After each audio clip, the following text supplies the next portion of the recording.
ବିଜୁଳି ଆଲୁଅ ଅପେକ୍ଷାରେ କାଡ୍ରାକା ବେଣ୍ଡ୍ରେଲି ଗ୍ରାମବାସୀ ସାନ୍ତ୍ୱନା ଦେଲେ ବିଜେପି ମଣ୍ଡଳ ସଭାପତି ଅନିଲ କୁମାର। ରାୟଗଡ଼ା ଜିଲ୍ଲା କଲ୍ୟାଣ ନରସିଂହପୁର ବ୍ଲକ ସୁନାଖଣ୍ଡି ପଞ୍ଚାୟତ ନିୟମଗିରି ପାହାଡ଼ ପାଦ ଦେଶରେ ଥିବା କାଡ୍ରାକା ବଣ୍ଡେଲି ଗାଁରେ 45ଟି ଡଙ୍ଗରିଆ ଆଦିବାସୀ ପରିବାର ବସବାସ କରନ୍ତି। ଆଉ ଏହି ଗାଁ ଲୋକଙ୍କ ଦୁର୍ଦ୍ଦଶା ହେଲେ ବିଜୁଳି ଆଲୁଅ ସାତ ସପନ।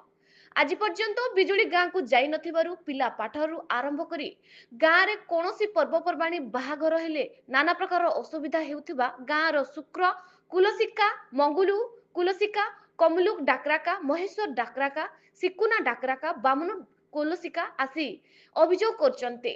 ଏହି ବିଜୁଳି ସମସ୍ୟାକୁ ନେଇ ଗାଁ ଲୋକେ ପୂର୍ବ 24 ବର୍ଷ ଶାସନ କରିଥିବା ସରକାରଙ୍କ ନେତା ମନ୍ତ୍ରୀ ତଥା ବ୍ଲକ ପ୍ରଶାସନ ପରେ ଜିଲ୍ଲା ପ୍ରଶାସନ ନିକଟକୁ ଅନେକ ଥର ଗୁହାରି ପରେ ମଧ୍ୟ ସମସ୍ୟା ସମାଧାନ ହୋଇନଥିବା ବେଳେ ଆଜି ବିଜେପି ବ୍ଲକ ମଣ୍ଡଳ ସଭାପତି ଜାଡି ଅନିଲ କୁମାରଙ୍କ ସହ କିଛି କର୍ମୀ ଗାଁକୁ ଯାଇ ଲୋକଙ୍କ ସହ ଆଲୋଚନା କରି ଏହି ବିଜୁଳି ସମସ୍ୟା କେମିତି ଦୂର ହେବ ଏହା ସରକାର ନିକଟକୁ ପହଞ୍ଚେଇ ସମସ୍ୟାକୁ ଦୂର କରାଯିବ ବୋଲି ଗାଁ ଲୋକଙ୍କୁ ପ୍ରତିଶ୍ରୁତି ଦେଇଛନ୍ତି।